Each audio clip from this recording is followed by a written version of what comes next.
हम ये संशोधन लेके नहीं आते तो जिस सदन में हम बैठे हैं, ये पार्लियामेंट बिल्डिंग, इसको भी क्लेम किया जा रहा है। आज इस संविधान के इस जो मूल जो ढांचा है उस पर आक्रमण है। आपके वक़्फ़ में एक भी नॉन मुस्लिम नहीं आएगा, ये एक्ट में ऐसा कोई प्रावधान नहीं।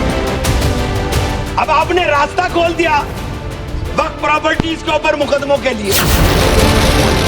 खाता ना वही जो वक्फ कहे वही सही। वक्फ बोल आया है, नाकामी का पर्दा इस बार है वक्फ बिल। ऐसा माहौल बनाने का प्रयास किया जा रहा है कि जैसे यह कोई वक्फ संशोधन विधेयक जो है ये मुस्लिम विरोधी है। कानून को फाड़ता हूं, ये अनकॉन्स्टिट्यूशनल है सर। प्रस्ताव स्वीकृत हुआ और विधेयक यथा संशोधित पारित हुआ। ओरिएंट बेल टाइल्स स्टूडियो से आप देख रहे हैं एबीपी न्यूज। नमस्कार, वेरी गुड मॉर्निंग, बहुत स्वागत है आप सभी का। आप देख रहे हैं एबीपी न्यूज, मैं हूं आपके साथ दीपा बाफिला। सुबह के 6 बज गए हैं, वक्त है स्पेशल रिपोर्ट का और खबरों के सिलसिले की शुरुआत वक्फ संशोधन बिल से जुड़ी बड़ी खबर के साथ करेंगे। वो बिल जिसकी पूरे देश में चर्चा के, वो वक्फ संशोधन बिल लोकसभा में पास हो गया है। जी हां, आज की सबसे बड़ी खबर यही है कि वक्फ संशोधन बिल लोकसभा से पास हो गया है और वक्फ बिल के पक्ष में 288 वोट पड़े और इस बिल के खिलाफ 232 वोट पड़े। 12 घंटे की लंबी चर्चा के बाद वक्फ बिल लोकसभा से पास हो गया और अपनी पहली परीक्षा पास होने के बाद आज बिल को राज्यसभा में पेश किया जाएगा सरकार की तरफ से और वहां भी बिल पर चर्चा होगी। लेकिन इससे पहले कल 12 घंटे की चर्चा के बाद सत्ता पक्ष और विपक्ष में खूब बहस और दलीलों के दौर चले और उसके बाद बीती देर रात लोकसभा में बिल पर वोटिंग वहां पर की गई, जिसमें बिल के पक्ष में 288 वोट पड़े हैं और बिल के खिलाफ 232 वोट पड़े। यानी कि सरकार लोकसभा में वक्फ संशोधन बिल पास कराने में सफल हो गई और बिल का विरोध कर रहा है विपक्ष लगातार। सदन में भी बिल की कमियों को गिनाया गया, सत्ता पक्ष की ओर से खूबियों को बताया गया तो विपक्ष की ओर से कमियों को बताया गया। 12 घंटे की लंबी चर्चा, उसके बाद ये बिल पास हो गया है लोकसभा से। अब आज नजरें टिकी हुई हैं राज्यसभा पर। मत विभाजन का परिणाम इस प्रकार है, पक्ष में 288, विपक्ष में 232। प्रस्ताव स्वीकृत हुआ और विधेयक यथा संशोधित पारित हुआ। तो वक्फ संशोधन बिल लोकसभा से पास हो गया है। इस बिल के समर्थन में 288 वोट पड़े और इस बिल के खिलाफ 232 वोट पड़े हैं। लोकसभा स्पीकर ओम बिरला ने जब वहां पर वोटिंग कराई और उसके बाद 288 वोट पक्ष में और 232 वोट खिलाफ पड़े इस बिल के। लोकसभा में इस बिल को पास कर दिया गया है। ये बिल पास हो गया है लोकसभा में, लेकिन अब राज्यसभा में भी इस पर चर्चा होगी। वक्त 8 घंटे का है। 8 घंटे सत्ता पक्ष और विपक्ष की ओर से इस पर सवाल जवाब किए जाएंगे, बहस होगी और उसके बाद फिर कोशिश सरकार की ओर से पूरी ये है कि राज्यसभा से भी ये बिल पास हो जाए और ये कानून का रूप ले ले। आज की सबसे बड़ी खबर यही है कि वक्फ संशोधन बिल जो है वो पास हो गया है लोकसभा से। लंबी चर्चा चली तकरीबन 12 घंटे की और 2 घंटे वोटिंग हुई। इसी पर पक्ष की ओर से क्या कहा गया इस बिल को लेकर आपको सुनवाते हैं। ये संशोधन मैं ईमानदारी से मानता हूं, मैं रामविलास पासवान का बेटा हूं, कोई ऐसी गलत चीज का मैं पक्ष नहीं लूंगा जो मेरे पिता की विचारधारा के खिलाफ जाए। मेरा कमिटमेंट ना सिर्फ समाज के इस वर्ग के साथ है, मेरा कमिटमेंट मेरे पिता की आइडियोलॉजी के साथ भी है, तो मैं कतई उसके साथ मैं समझौता नहीं करूंगा। मैं मानता हूं कि ये संशोधन प्रो पुअर मुसलमान है, ये संशोधन उन महिला मुसलमानों के हक में है जिनको अभी तक हाशिए पे रखा गया। जेपीसी में भी इसी तरह से मीटिंग होती थी, आज भी 12 बजे से डिबेट शुरू हुआ। आज तो पूरा देश देख रहा था, नहीं अगर जेपीसी की तरह से मीटिंग होती तो चाहे 2:30 बजे रात तक हुआ, कहते हमें वहाँ नहीं बोलने दिया गया। क्योंकि जिस तरह से वो आज इस वक्फ बिल को लेकर के जब गृह मंत्री अमित शाह जी ने कह दिया कि हम न मुतवल्ली में दखल करेंगे, न वक्फ की प्रॉपर्टी में दखल करेंगे, न वाकिफ़ में दखल करेंगे, केवल वक्फ की रखरखाव के लिए बेहतर एडमिनिस्ट्रेशन हो उसकी इनकम हो, उसका फ़ायदा गरीबों को मिले, वो है। इस स्पष्टीकरण के बाद भारत के गृह मंत्री अमित शाह जी के कहने के बाद भी वही राग अलाप रहे थे कि हम पे बुलडोज किया जा रहा है या ये है। जब कह दिया उन्होंने, कितने हमने फैसले सुनाए कि सुप्रीम कोर्ट, हाई कोर्ट में समय समय पे ये तय हुआ है कि कोई भी वक्फ बोर्ड ये रिलीजियस बॉडी नहीं है, स्टैच्यूटरी बॉडी है। रिलीजियस बॉडी होती तो शायद दखल नहीं होता, ये तो केवल रखरखाव की बॉडी। तो लोकसभा से वक्फ संशोधन बिल पास हो गया कि सत्ता पक्ष की ओर से बिल के पास होने के बाद क्या कहा गया वो आपने सुना। अब विपक्ष क्या कह रहा है वो भी आपको सुनवाते हैं। काला दिन है ये, इतिहास में लिखा जाएगा। हमारे अधिकारों के ऊपर पूरी तरीके से कुठाराघात है। हम लोग रास्ता देखेंगे, कोर्ट जाएं, कोर्ट में जाकर के हम लोग लड़ाई लड़ेंगे। लेकिन ये जिस तरह का काम आज हुआ है, ये इतिहास में काले दिन के रूप में दर्ज होगा। मैं पूछना चाह रहा हूँ, अगर ये हित में है तो फिर सरकार को समझाने के प्रयास की जरूरत ही क्यों पड़ रही है? अगर ये हित में है तो ऐसी चीज़ सामने ही क्यों आई कि क्यों लोगों को और सरकार को ये समझाना पड़ रहा है कि ये उनके विरोध में नहीं है, उनके हित में है? और अगर हित में है तो बताएं, क्या महिलाओं की जहाँ तक बात है, महिला पहले से उसके अंदर 2 महिलाओं का पहले से है और उससे ज़्यादा भी हो सकती हैं, तो कौन सा नया तीर मार दिया सरकार ने? उन महिलाओं को क्या सम्मान दिया है? तो इस प्रकार से जो बिल क्या है, यकीनन हम ये कहते हैं कि आपस में बिल ऐसा होना चाहिए जो कि समाज की तरक्की हो। और देखिए, जब हर समाज की तरक्की होगी तो तभी देश पूरी तरह से विकास करेगा। अगर एक समाज को टारगेट करेंगे तो फिर देश के प्रति, आप विकास के प्रति वो वफादारी नहीं खिला सकते। तो जियाउर रहमान बर्क समाजवादी पार्टी के सांसद और इससे पहले इमरान मसूद कांग्रेस पार्टी के सांसद को आपने सुना। लोकसभा से वक्फ संशोधन बिल पास हो किया गया। पूरे 12 घंटे तक चली मैराथन चर्चा और 2 घंटे तक वोटिंग के बाद इस दौरान सरकार और विपक्ष के बीच कई बार जोरदार नोकझोंक भी वहां पर हुई। तंज कसे गए, लेकिन सब लोग तब चौंक गए जब असदुद्दीन ओवैसी ने बिल की कॉपी वहां पर फाड़ दी। वक्फ बिल पर सवाल उठाते हुए ओवैसी सरकार को घेर रहे थे और अपना भाषण खत्म करने से पहले उन्होंने बिल की कॉपी फाड़ दी, जिस पर बीजेपी ने जोरदार ऐतराज व्यक्त किया है, जताया कि ये देखिए आप। तो जिस वक्त असदुद्दीन ओवैसी ने बिल की कॉपी सांकेतिक तौर पर यहां फाड़ी, वो आप देख रहे हैं। अपनी बात वो रख रहे थे और अचानक से भाषण खत्म करने से पहले उन्होंने बिल की कॉपी फाड़ दी। अब इस पर सियासत शुरू हो गई है। बीजेपी इस पर जोरदार हमला कर रही है। असदुद्दीन ओवैसी इस बिल को मुस्लिमों के खिलाफ बता रहे हैं और ये कहा जा रहा है कि मुस्लिमों के हितों पर ये सीधे सरकार की ओर से हमला किया गया है। और पूरी बात उन्होंने वहां पर रखी, बिल की नाकामियों को, बिल की कमियों को गिनाते हुए दिखाई दिए। और आखिर में जब उनका भाषण खत्म ही होने वाला था तो इस तरीके से सांकेतिक तौर पर उन्होंने इस बिल की कॉपी फाड़ दी।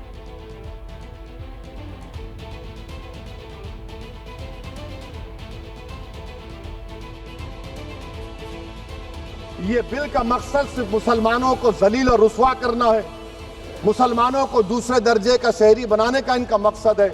सर, अगर आप हिस्ट्री को पढ़ेंगे तो महात्मा गांधी उस वक्त के व्हाइट अफ्रीका में, सफेद फार्म अफ्रीका के कानून को महात्मा गांधी ने कहा था कि ये मेरा कॉन्शियंस इसको मानता नहीं, मैं इस कानून को कबूल नहीं करता हूं। तो महात्मा गांधी ने क्या किया? उन्होंने उस कानून को फाड़ दिया। तो मैं गांधी की तरह इस कानून को फाड़ता हूं। ये अनकॉन्स्टिट्यूशनल है सर। इस देश में झगड़े पैदा करने का काम बीजेपी करना चाहती है मस्जिद और मंदिर के नाम पर, इसीलिए मैं इसका कंडेम करता हूं। गृह मंत्री जी ने अगर ये कह दिया कि अब इसमें चाहे वाकिफ हो, उसमें न कोई सरकार का दखल होगा, न वाकिफ के इंटेंशन पे, न वक्त में कोई दखल होगा, तो जब वक्त में कोई दखल नहीं है, न वाकिफ में कोई दखल है, और इसके बावजूद भी अभी भी आपने देखा ओवैसी साहब को कि अभी उन्होंने इस बिल को फाड़ने का काम किया है। तो ये जो बात कह रहे कि ये बिल असंवैधानिक है, असंवैधानिक काम तो उन्होंने किया है जो बिल फाड़ने का काम किया है। आज मैं पूछना चाहता हूं, आज किस लिए बिल फाड़ दिया? तो विपक्ष का सबसे बड़ा आरोप है कि सरकार का नया बिल संविधान विरोधी और गैर कानूनी है। आरोप के जवाब में सरकार ने भी इतिहास और कानून के पन्ने पलटकर पढ़ दिए।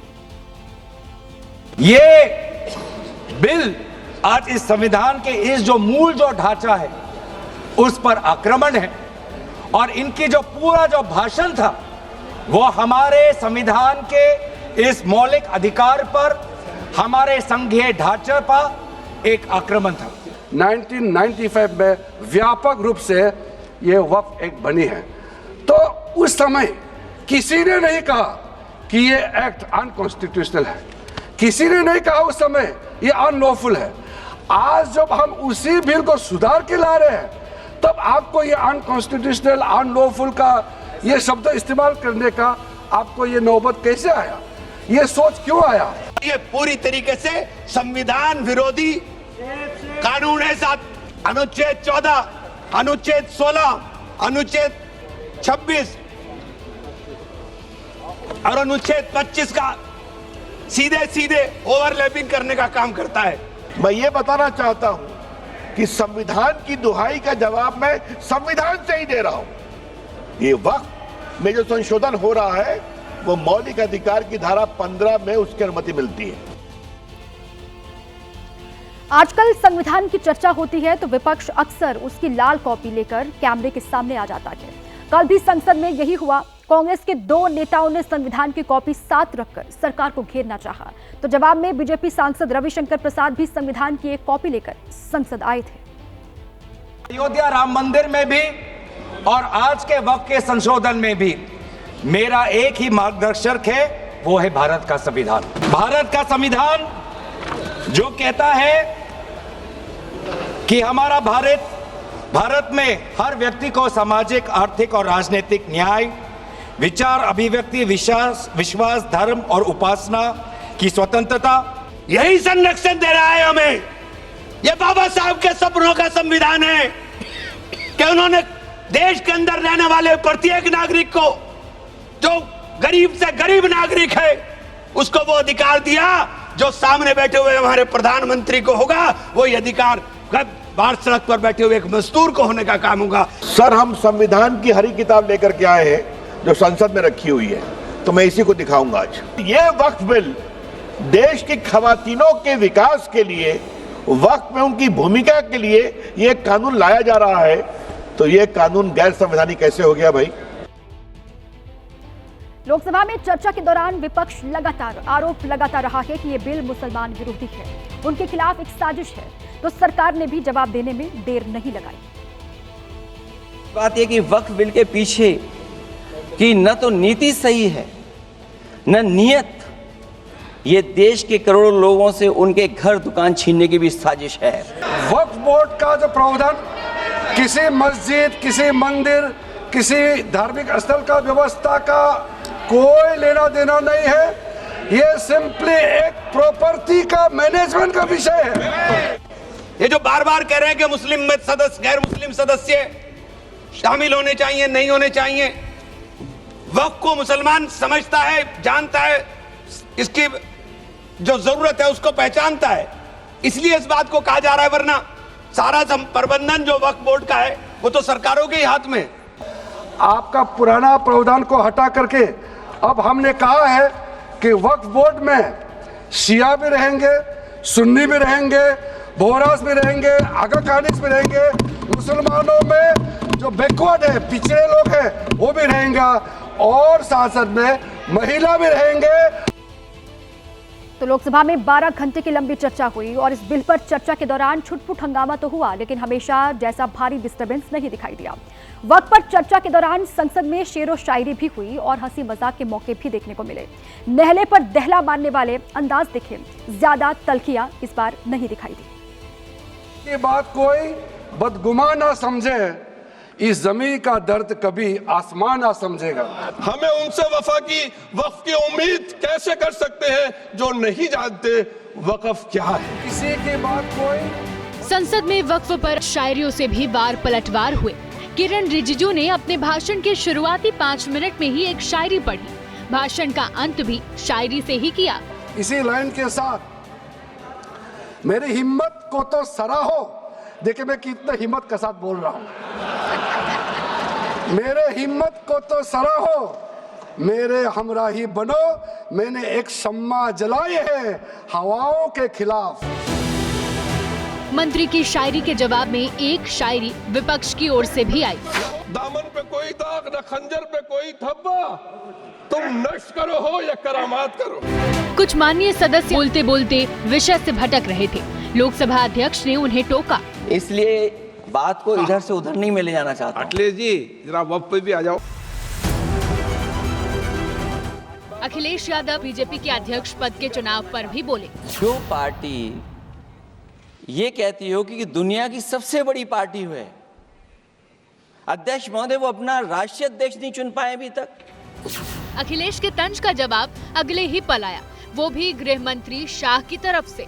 सामने जितनी पार्टियां हैं उनका राष्ट्रीय अध्यक्ष उन 5 लोगों को ही चुनना है परिवार के। हमें माननीय अध्यक्ष जी करोड़ों सदस्यों में से 12-13 करोड़ सदस्य प्रक्रिया कर चुनना है तो देर लगती है। आपके यहाँ जरा भी देर नहीं लगेगी। मैं कह देता हूँ अभी 25 साल तक आप अध्यक्ष हो जाओ। इधर अनुराग ठाकुर ने वक्फ पर आरोप लगाने के लिए रणबीर कपूर की फिल्म रॉकस्टार के एक मशहूर डायलॉग का इस्तेमाल किया।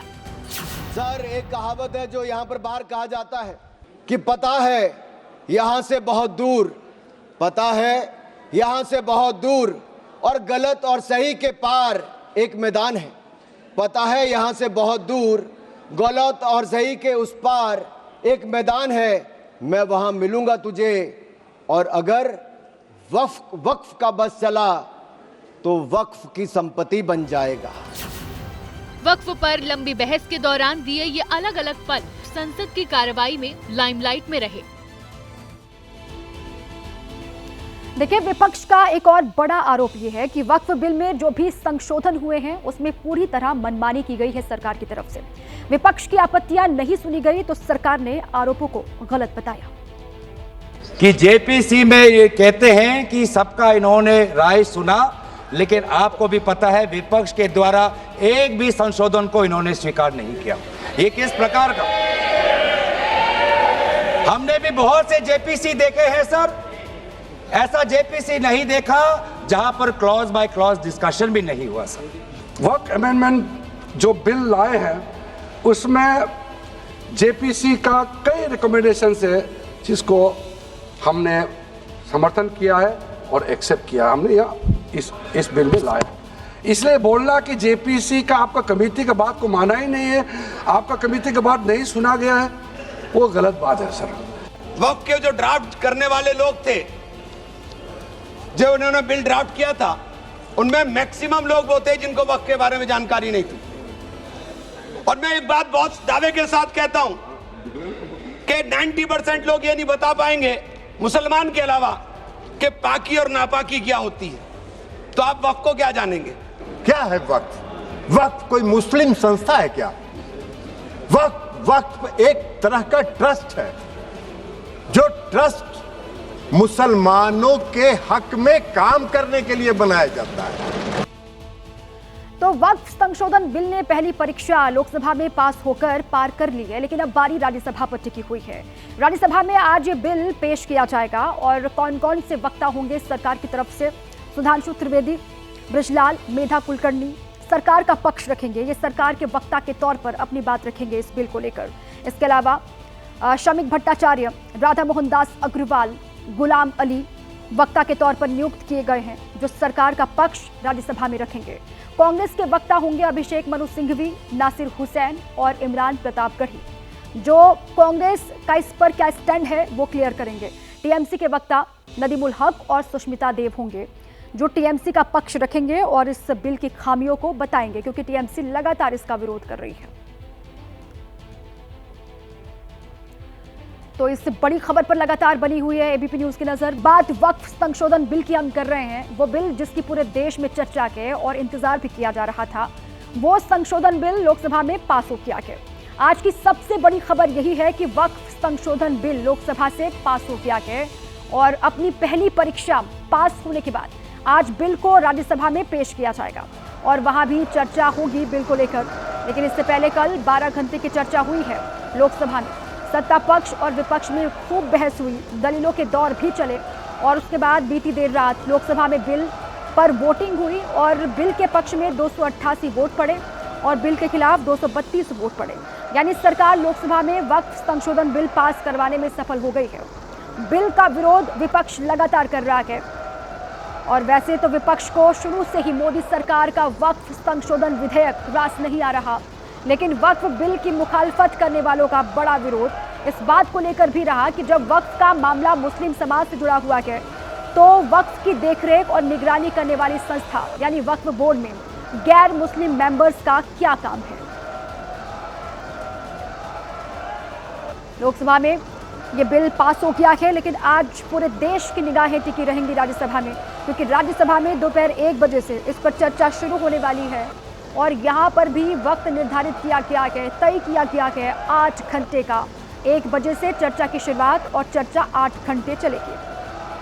सत्ता पक्ष और विपक्ष की ओर से बात रखी जाएगी, इस बिल के बारे में अपना अपना पक्ष बताया जाएगा। लोकसभा में कल आपने देखा किस तरीके से जोरदार हंगामा हुआ, खूब बहस और उसके बाद ये बिल पास हो गया।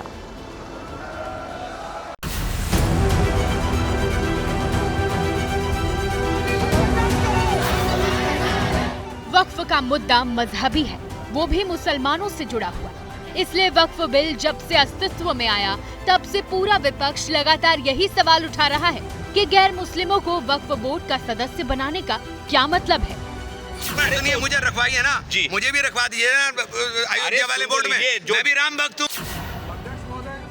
लेकिन लोकसभा में वक्फ बिल पर चर्चा के दौरान सत्ता पक्ष की ओर से साफ कर दिया गया कि ना तो वक्फ बोर्ड कोई मजहबी संस्था है और न ही सरकार की मजहबी मामलों में दखल देने की कोई मंशा है। वक्फ बोर्ड का जो प्रावधान किसी मस्जिद, किसी मंदिर, किसी धार्मिक स्थल का व्यवस्था का कोई लेना देना नहीं है, ये सिंपली एक प्रॉपर्टी का मैनेजमेंट का विषय है। मुस्लिम कोई धार्मिक संस्था नहीं है वक्फ। ऐसा नैरेटिव बनाया जा रहा है जैसे ये कोई मुसलमान, हाँ उस ट्रस्ट को ये हक है, उस ट्रस्ट को ये अधिकार होना चाहिए कि वो मुसलमान समुदाय के हर वर्ग के साथ, चाहे वो महिला हो, पुरुष हो, गरीब हो, अमीर हो, पिछड़े हो, अति पिछड़े हो, सभी वर्ग के लोगों के साथ न्याय करे। हालांकि इन दलीलों के बावजूद वक्फ बोर्ड के पुनर्गठन के प्रस्ताव पर विपक्ष की नाराजगी जारी है, जबकि किरण रिजिजू ने बिल पेश करते वक्त ही लोकसभा में सिलसिलेवार तरीके से बता दिया कि वक्फ बोर्ड के पुनर्गठन की जरूरत पड़ी क्यों और सेंट्रल वक्फ काउंसिल की तस्वीर कैसी होगी।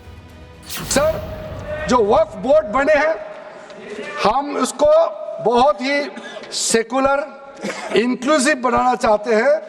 आपका पुराना प्रावधान को हटा करके अब हमने कहा है कि वक्फ बोर्ड में शिया भी रहेंगे, सुन्नी भी रहेंगे, बोहरास भी रहेंगे, आगा कानिक्स भी रहेंगे। सर, मैं स्पेसिफिक बताना चाहता हूँ, सेंट्रल वक्फ काउंसिल में टोटल 22 मेंबर्स में 4 नॉन मुस्लिम से ज्यादा मेंबर नहीं हो सकते हैं। एक्स ऑफिशियो के पद को मिला करके 3 मेंबर ऑफ पार्लियामेंट होगा, 10 मेंबर मुस्लिम कम्युनिटी से होगा, 2 फॉर्मर जजेस होंगे सुप्रीम कोर्ट और हाई कोर्ट के, 1 advocate of national eminence member रहेंगे, 4 persons of national eminence from various field ये, और एडिशनल सेक्रेटरी या joint secretary to the government of India उसमें रहेंगे। आउट ऑफ 10 मुस्लिम मेंबर्स 2 महिला अनिवार्य है।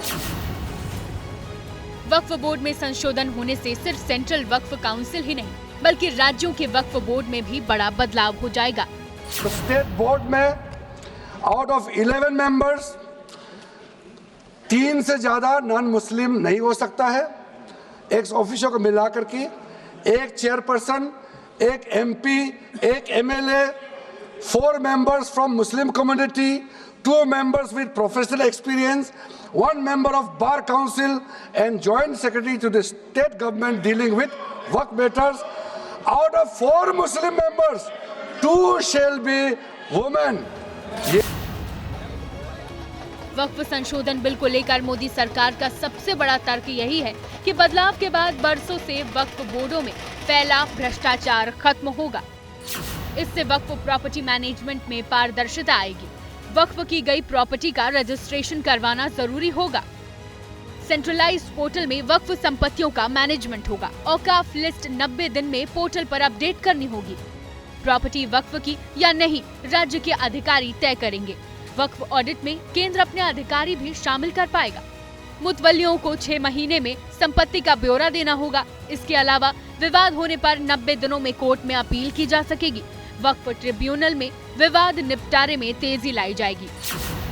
एक तरफ जहां वक्फ पर विपक्ष का विरोध बरकरार है, वहीं मुस्लिम समाज के अंदर से ही कानून में बदलाव का स्वागत किया जा रहा है। समर्थन और विरोध के सुरों के बीच वक्फ संशोधन बिल लोकसभा में पास हो गया है, जिसे सरकार देश हित में मुस्लिमों के कल्याण के लिए एक बड़ा कदम बता रही है, तो विपक्ष इसे दुर्भाग्यपूर्ण बता रहा है। I think it's very unfortunate that the way that not as we gave such constructive suggestions, but all our constructive suggestions were turned down. I think this government is not serious. They also showed the lack of knowledge related to Waqf. There are many things they were spreading false propaganda on. But most importantly, we will be vigilant to ensure that this law is not misused to create further law and order situation in the country. अब इस bill को लेकर BJP सांसद अनुराग ठाकुर ने क्या कहा है, वो भी आपको सुनवाते हैं। स्पष्ट दिखता है कि वक्फ के बिल में बदलाव इसलिए नहीं चाहते थे कि कईयों की दुकान भ्रष्टाचार की चलती थी। भारतीय जनता पार्टी पारदर्शिता और जवाबदेही लाना चाहती थी, जिससे भ्रष्टाचार बंद होता तो कांग्रेस और इनके सहयोगियों की दुकान बंद होती। पूर्णिया से निर्दलीय सांसद पप्पू यादव ने क्या कहा इस बिल को लेकर, वो भी आप सुनिए। राजनीति को और धार्मिक आधार को सामने में रखकर सिर्फ वोट बैंक के लिए आप अपनी राजनीति करते हैं और एक ही समुदाय और वर्ग पर लगातार आप उसके अधिकार, उसकी धार्मिक आज़ादी, उसकी सामाजिक आज़ादी और उसके संवैधानिक आज़ादी को खत्म करने में लगे हुए हैं, तो देश गुस्से में है और देश इसको स्वीकार नहीं करेगा। वक्त आने पर इनको जवाब देगा। तो सत्ता पक्ष और विपक्ष की ओर से बातें आपने सुनी। विपक्ष की ओर से वक्फ बिल को मुस्लिमों के खिलाफ साजिश कहा जा रहा है, लेकिन सरकार की ओर से कहा जा रहा है कि ये मुद्दा धार्मिक बिल्कुल भी नहीं है, लेकिन हकीकत का एक पहलू और भी है। वो ये है कि इस मुद्दे पर धर्म युद्ध चल रहा है। आपको याद होगा पिछले दिनों साधु संतों ने वक्फ बोर्ड की तरह ही सनातन बोर्ड की मांग उठाई थी। इसको लेकर बाकायदा धर्म संसद आयोजित की गई थी और सनातन बोर्ड का प्रस्ताव पारित किया गया। वक्फ बोर्ड में बदलाव को मुस्लिम संगठन अगर मुसलमानों पर हमला बता रहे हैं, तो हिंदू धर्मगुरु इस मुद्दे पर सरकार की तारीफ कर रहे हैं। मुसलमानों के संवैधानिक अधिकारों का हनन किया जा रहा है। बोर्ड अनियंत्रित संस्था है, उसका वो असंवैधानिक संस्था है। कि वक्फ संशोधन बिल मुसलमानों को मंजूर नहीं है। वैसे तो वक्फ संशोधन बिल बोर्ड के अधिकार और इस्लामिक मकसद से दान की गई जमीनों के प्रबंधन से संबंधित है, लेकिन बिल के समर्थन और विरोध में उठते बयानों के बवंडर ने पूरे मामले को मजहब की सीमाओं के अंदर ला दिया है, या ये कहिए हिंदू मुसलमान का मुद्दा बना दिया है। यहाँ तक विरोध के स्वर अभी से ही न्यायपालिका की गुहार लगाने लगे हैं। ये बिल लोकसभा से पास हो जाता है तो राज्यसभा का भी मरहला बाकी है, और अगर राज्यसभा से भी पास हो जाता है तो सुप्रीम कोर्ट के दरवाजे हम लोगों के लिए खुले हुए हैं। ये अनकॉन्स्टिट्यूशनल है, ये टोटली अनएक्सेप्टेबल है, नाकाबिल कबूल है कि हम इसको पूरी ताकत से रिजेक्ट करते हैं। All India Muslim personal law board और जमीयत उलेमा-ए हिंद समेत तमाम मुस्लिम संगठनों ने वक्फ संशोधन विधेयक के खिलाफ मोर्चा खोल दिया है। मार्च के महीने में दिल्ली से पटना और आंध्र प्रदेश के विजयवाड़ा तक प्रदर्शन भी किए गए। ईद की नमाज पर ब्लैक रिबन प्रोटेस्ट हुआ, और अब जबकि वक्फ संशोधन विधेयक संसद के पटल पर है, तो मुस्लिम संगठनों के लीडर और मुस्लिम धर्मगुरु एक सुर में बिल का विरोध कर रहे हैं। तो विरोध के इन स्वरों के खिलाफ दूसरी ओर से भी आवाज बुलंद होने लगी है। देखिए, वक्फ संशोधन बिल एक्चुअली हमारे लिए जीवन मरण का सवाल है, और ये ख़ास तौर से प्लेसेस ऑफ वर्शिप एक्ट को बिल्कुल ख़त्म कर देगा, कमज़ोर कर देगा। असल हकीकत यही है कि प्लेसेस ऑफ वर्शिप एक्ट को डाउन प्ले करने के लिए इसको लाया गया है। कि कितने घपले घोटाले, कितनी वहाँ पर अनियमितताएं, अव्यवस्थाएं दिखाई दी हैं, और विशेषकर अनेक मुस्लिम विद्वानों ने भी उसका विरोध किया है। विशेषकर मौलाना कोको मुस्तबा ने, उमेर इलियासी जैसे बड़े उलेमा और विद्वानों ने जो इमाम एसोसिएशन के चीफ हैं आदरणीय उमेर इलियासी साहब, उन्होंने विरोध किया। बहुत लोग हैं जो इसके विरोध में खड़े हैं कि भाई इसका कोई आधार नहीं है, कहीं कोई कानूनी आधार नहीं मिलता है। यानी वक्फ संशोधन विधेयक पर दोनों पक्षों की अपनी अपनी दलील है। हिंदू धर्मगुरु वक्फ बोर्ड के अजीबोगरीब दावों का हवाला दे रहे हैं, तो मुस्लिम धर्मगुरु ये बताने में जुटे हैं कि वक्फ अधिनियम 1995 में संशोधन उनके संवैधानिक अधिकारों पर सीधा हमला है। बिल पास हो जाता है तो ये एक दुर्भाग्यपूर्ण बात होगी, ये देश के साथ एक घटना होगी और धोखा होगा। लेकिन बहरहाल हमारे सामने रास्ते बंद नहीं हुए, अभी तो रास्ते खुले हुए हैं। हम पब्लिक के दरमियान जाएंगे, हम देशव्यापी अभियान छेड़ेंगे इस बिल के खिलाफ, लोगों को बताएंगे किस तरह नाइंसाफ़ी की गई है। वक्फ बोर्ड को हटाना जरूरी हो गया सनातन धर्म की रक्षा के लिए। सब कुछ जरूरी है, आप परिणाम देखिएगा। हम ज्ञानवापी भी लेंगे, मथुरा भी लेंगे, सब कुछ होगा। मुस्लिम संगठनों का संदेश साफ है कि वो वक्फ संशोधन विधेयक को किसी भी सूरत में मानने को तैयार नहीं। हालांकि मुस्लिम धर्मगुरुओं की जमात में कई ऐसे चेहरे भी हैं जो कहीं न कहीं वक्फ बिल का समर्थन कर रहे हैं या फिर बिल के प्रावधानों को पढ़ने के बाद किसी फैसले पर पहुंचने के मूड में हैं। इसको पास करा दे ताकि मुसलमानों की गुर्बत का खात्मा इस बिल के जरिए हो जाए। मैं मुसलमानों को यकीन दहानी कराना चाहता हूं कि वक्फ संशोधन बिल से न डरने की कोई जरूरत नहीं है।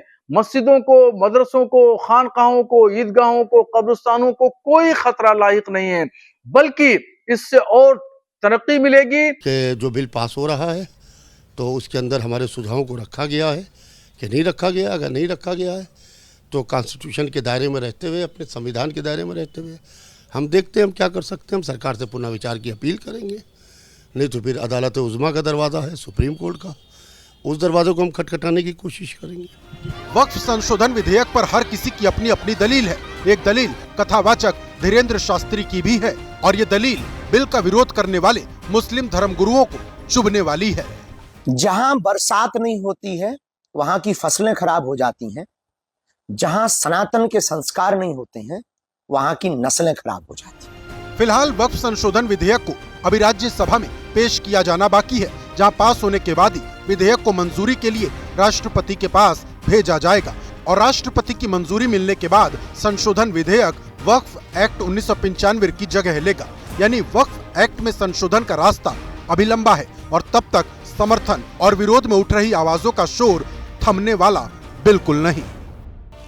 और अब बात ट्रंप के टैरिफ बम की। अमेरिकी राष्ट्रपति डोनाल्ड ट्रंप ने तगड़े टैरिफ का ऐलान कर दिया है और भारत समेत पूरी दुनिया को बड़ा झटका दे दिया है। ट्रंप ने भारत पर 26% रेसिप्रोकल टैरिफ लगाया है और ये रेसिप्रोकल टैरिफ यानी आसान भाषा में अगर आप समझें तो इसे जैसे को तैसा वाला टैक्स कह सकते हैं। ट्रंप राष्ट्रपति बनने से पहले अपने चुनाव प्रचार में और राष्ट्रपति बनने के बाद भी लगातार ये कह रहे थे कि जो देश अमेरिका पर जितना टैरिफ लगाता है उतना ही टैरिफ अमेरिका भी उन पर लगाएगा और इसकी शुरुआत आज से हो गई है। नए टैरिफ का ऐलान करते हुए ट्रंप ने कहा कि भारत इस मुद्दे पर अमेरिका को लेकर बेहद सख्त है। हालांकि पीएम मोदी उनके अच्छे दोस्त हैं, लेकिन टैरिफ के मामले में अमेरिका के साथ भारत का व्यवहार सही नहीं है, ये ट्रंप ने कहा। India very, very tough, very, very tough. The Prime Minister just left. He's a great friend of mine, but I said, you're a friend of mine, but you're not treating us right. They charge us 52%. You have to understand, we charge them almost nothing. अब America ने किन देशों पर कितना tariff लगाया है इसके बारे में जानकारी आपको देते हैं। देखिए किस देश पर कितना टैरिफ। चीन पर 34% का टैरिफ लगा दिया गया और जापान पर 24% टैरिफ लगाया गया है अमेरिका की तरफ से। और इसीलिए हम कह रहे हैं कि ट्रंप ने फोड़ा टैरिफ बम। और ईयू पर 20% टैक्स लगाया गया है, ब्रिटेन पर 10% का टैक्स लगाया गया है अमेरिका की ओर से। इसके अलावा भारत पर भी जो टैक्स लगाया है उसमें भी बढ़ोतरी की गई है। दक्षिण कोरिया पर 25% टैक्स लगाया गया, थाईलैंड पर 36% टैक्स लगाया गया है ट्रंप की ओर से। और इसके साथ ही ताइवान पर 32%, ब्राजील पर 10% का टैरिफ और वियतनाम पर 46% टैरिफ लगाया गया है। कंबोडिया पर 49% टैरिफ लगाया गया है अमेरिका की ओर से। ऑस्ट्रेलिया पर 10% और इजराइल पर 17% टैक्स लगाया गया है। इसको बॉर्डर टैक्स या फिर फीस भी आप कह सकते हैं। टैरिफ बम का जो ऐलान किया गया है अलग अलग देशों के लिए अमेरिका की ओर से, और भारत पर 26% टैक्स लगाया गया है, टैरिफ लगाया गया है। The United States charges other countries only a 2.4 tariff on motorcycles. Meanwhile, Thailand and others are charging much higher prices, like 60%. India charges 70%. Vietnam charges 75%, and others are even higher than that. I don't blame these other countries at all for this calamity. I blame former presidents and past leaders who weren't doing their job. They let it happen. And they let it happen to an extent that nobody can even believe. That's why, effective at midnight, we will impose a 25% tariff on all foreign-made automobiles. Donald Trump को आपने सुना, ये उनकी ओर से बात कही गई कि किन किन देशों पर कितना टैक्स लगाया गया और क्यों लगाया गया है। अब देखिए, चीन पर 34% टैक्स लगाया गया है, जापान पर 24% टैरिफ लगाया गया है। ये चीन और जापान पर भी टैरिफ बढ़ा दिया गया। EU पर 20% टैरिफ लगाया गया है। इसके अलावा ब्रिटेन पर भी 10% का टैरिफ लगाया गया है। दक्षिण कोरिया पर भी टैरिफ को बढ़ा दिया गया, 25% कर दिया गया है। और थाईलैंड पर 36%, ताइवान पर 32% है। इसके अलावा ब्राज़ील पर 10% टैरिफ बढ़ा दिया गया है। और वियतनाम पर 46% टैरिफ लगाया गया। कंबोडिया पर 49% का टैरिफ लगाया गया है। इसके अलावा ऑस्ट्रेलिया पर 10% टैरिफ, साथ ही इजराइल पर भी टैरिफ को बढ़ा दिया गया, 17% कर दिया गया है। तमाम देश जिन पर टैरिफ अमेरिका ने बढ़ा दिए हैं, और भारत पर 26% का टैरिफ लगाया गया है। डोनाल्ड ट्रंप ने यह कहा कि हम टैरिफ को बढ़ा रहे हैं क्योंकि भारत जो है वो अमेरिका के प्रति टैरिफ को लेकर बेहद सख्त है। हालांकि पीएम मोदी मेरे अच्छे दोस्त हैं, लेकिन टैरिफ को लेकर पीएम मोदी मेरे अच्छे दोस्त हैं, ये बात उन्होंने कही है। अब आगे बढ़ते हैं। बिम्स्टेक शिखर सम्मेलन में शामिल होने के लिए आज थाईलैंड की 2 दिवसीय यात्रा पर रवाना हो गए हैं प्रधानमंत्री नरेंद्र मोदी। और आज थाईलैंड की पीएम पेंटोगर्तान शिनावात्रा के साथ उनकी द्विपक्षीय वार्ता होने वाली है। 4 अप्रैल को बिम्स्टेक शिखर सम्मेलन में शामिल होंगे पीएम मोदी, और इस दौरान बांग्लादेश की अंतरिम सरकार के प्रमुख मोहम्मद यूनुस से भी उनकी मुलाकात हो सकती है। जिस वक्त पीएम मोदी रवाना हो रहे थे, उस वक्त की ये तस्वीरें, ये फुटेज आपको हम दिखा रहे हैं। 2 दिनों का उनका थाईलैंड दौरा है, कई मायनों में खास हो जाता है उनका ये दौरा। वहां पर जो वहां की प्रधानमंत्री हैं शिनावात्रा, उनसे भी उनकी मुलाकात होनी है, द्विपक्षीय वार्ता होनी है। और कहा यह जा रहा है कि मोहम्मद यूनुस से भी उनकी मुलाकात हो सकती है। बांग्लादेश की अंतरिम सरकार को मोहम्मद यूनुस इस वक्त चला रहे हैं।